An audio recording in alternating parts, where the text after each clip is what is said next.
What's up, everybody? It's your boy, First Degree, back at you with another recap video. And if you have been enjoying the previews, recaps, and all the different analysis videos recently, make sure you leave a like, make sure you comment, subscribe, hit the bell notification so you don't miss any more if you have been messing with the content. But with all of that being said, let's get right to it. So, as you all know, the other day, Chicago Sky went against the Minnesota Lynx. And, the Sky were, they came up short. And it was another, Chicago Sky-esque loss where for 3 quarters, the Sky looked good. They look real competitive against one of the top teams in the WNBA. They look like they're finding their stride, and they just collapsed, man. I mean, the first quarter, we looked great. We outscored them by about 8 points.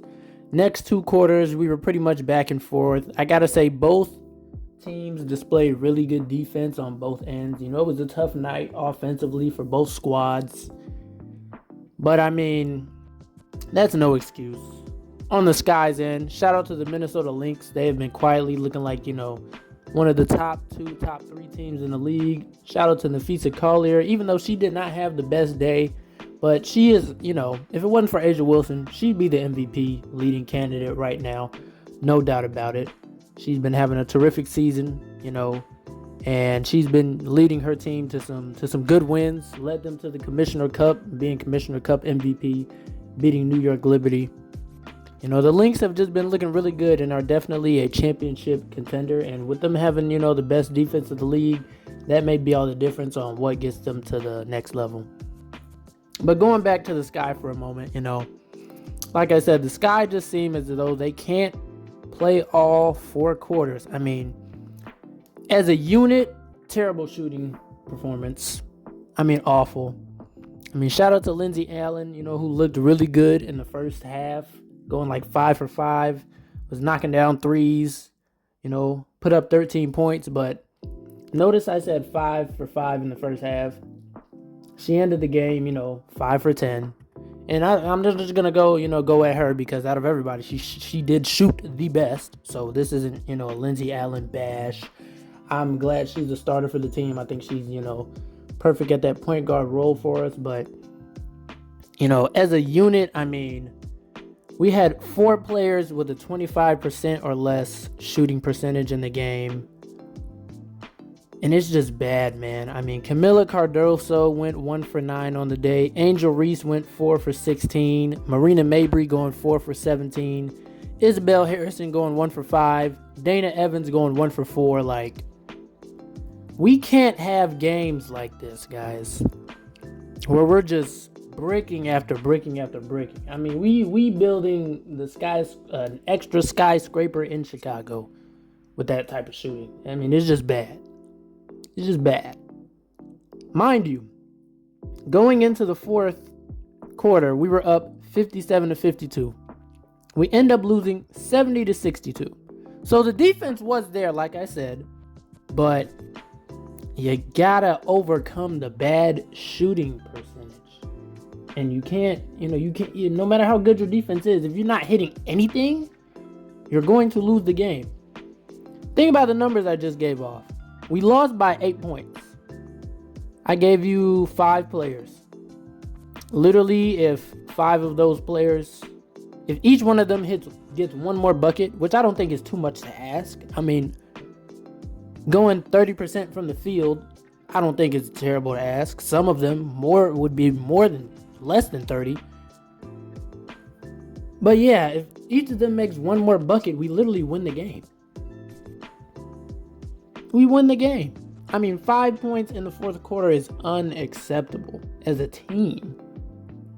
That's just bad. We couldn't even get into double digits, guys. Double digits. Not even close to it. Not even close to it. And with that, with the Fever winning, shout out to the Indiana Fever going against Mercury, and that's a whole game within itself. Caitlin Clark almost had about a triple-double. Aaliyah Boston had a good game from what I saw. People were raving over Kelsey Mitchell's performance. But yeah, and the Fever is a solid team. I mean, the Mercury is a solid team who's a Fever beat, which pulls them back into the 8th spot above the Chicago Sky. Now they are in playoff position currently, knocking the Sky out back to 9th place. But yeah, back to the Sky. Like I said, everybody makes one more bucket than they did. We literally win. 25% or less with 4 more players is you can't win games like that. No matter how good your defense is, you can't win games like that. The Chicago Sky desperately need a shooter who can consistently knock down the shots. Because, think about it, most of our points come within the paint, which is good that we're able to dominate there, but it's a grueling play style. It's hard to keep that up 4 straight quarters just killing and annihilating in the paint when you got people clogging up the lane. You got your bigs being triple, sometimes quadruple teamed because they're not worried about anybody shooting a perimeter shot. We desperately need somebody who can knock down perimeter shots, 3-point, D2, something to space the floor, because without that, the Sky aren't going to be able to make any significant push. We're going to lose games that, we probably should win just off how well we played throughout the game. But if you fall into a shooting slump and you have no one who can come in and get that spark just purely shooting the ball, it's not going to be able to work. Not going to be able to work. And, yeah. Now, bright side, I know, as a Sky fan, it's hard to look at it as a bright side because he lost the game. So, I don't want to minimize the fact that we lost or anything like that. But history was made this game by our young rookie, Angel Reese, who has broken the all-time double-double record in one season. She had 10 points. She still managed to get 10 points on the day and 16 rebounds, I believe. 16 or 17. And now she has broken Candace Parker's old record for 10 double-doubles in a WNBA season. And guys, we're only halfway through. And that's a streak.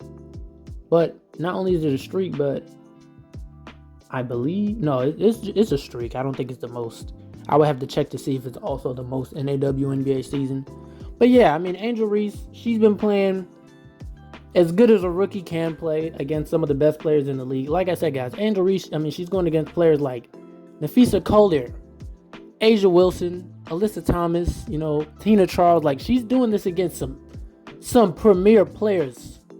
Breanna Stewart, Jonquel Jones. Like, she's getting these double-doubles on some of the best players, not only in the league, but some of the best players we've literally ever seen in the WNBA. So I'm not going to gloss over that history-making achievement because, mind you, with all the players that I just mentioned, none of them have done what Angel Reese has done. And think about that. Angel Reese is only a rookie. This is her first year. And she's already looking like one of the best rebounders we've ever seen. So shout out to Angel Reese for that, man.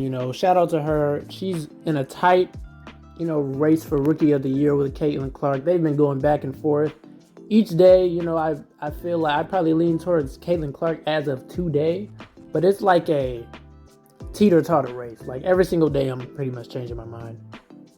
The other day, I definitely had Reese ahead, but after, yesterday's game with the bad performance from the team as a whole, Clark probably, bumped up a notch once again, but it's going to be fun seeing those two, battle it out for that award this season.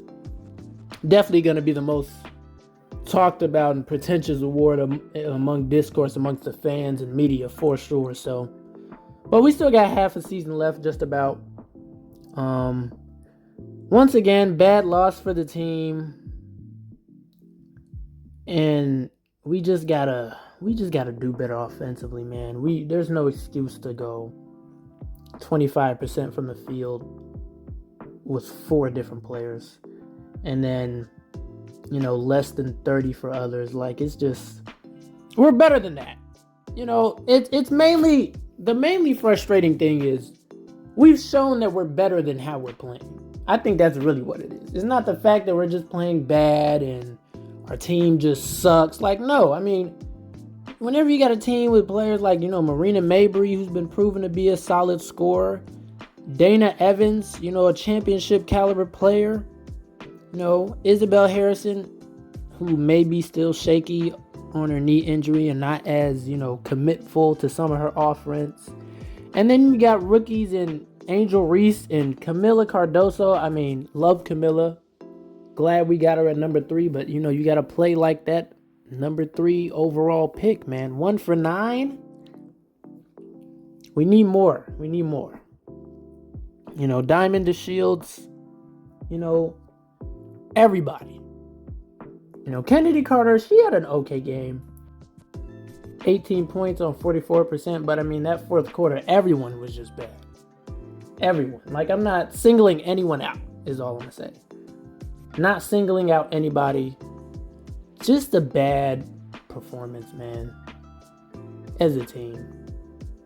Silver lining, of course, Angel Reese breaking history, and hopefully she can extend that record off a win next game, which would be great, because then we could talk about it more cheerfully. But yeah, that's all I got for today. Let me know what you guys think of the performance of the Chicago Sky. Let me know, how you think Minnesota is. Do you think Minnesota is the favorite to win it all this year? Let me know about your Rookie of the Year predictions between Angel and Caitlin, because I think it's pretty much a two-lady race at this point. Not that things couldn't change, like I said, it's half a season left, but right now those are the front runners. And yeah, comment below moving forward how you believe the Sky can fix this. And yeah, what you expect from them just going ahead, because we do have that roster spot we can fill. And, it's about time we fill it. We need the help. Bad, like immediately. Throw out some player names who you think would be great in that spot, in the extra roster spot. But that's all I got for today. I don't want to hold you guys too long. Appreciate you if you made it this far, especially. Once again, remember to like, comment, subscribe if you are messing with the content. And I hope all of you have a wonderful, blessed day. And I'm out. Peace.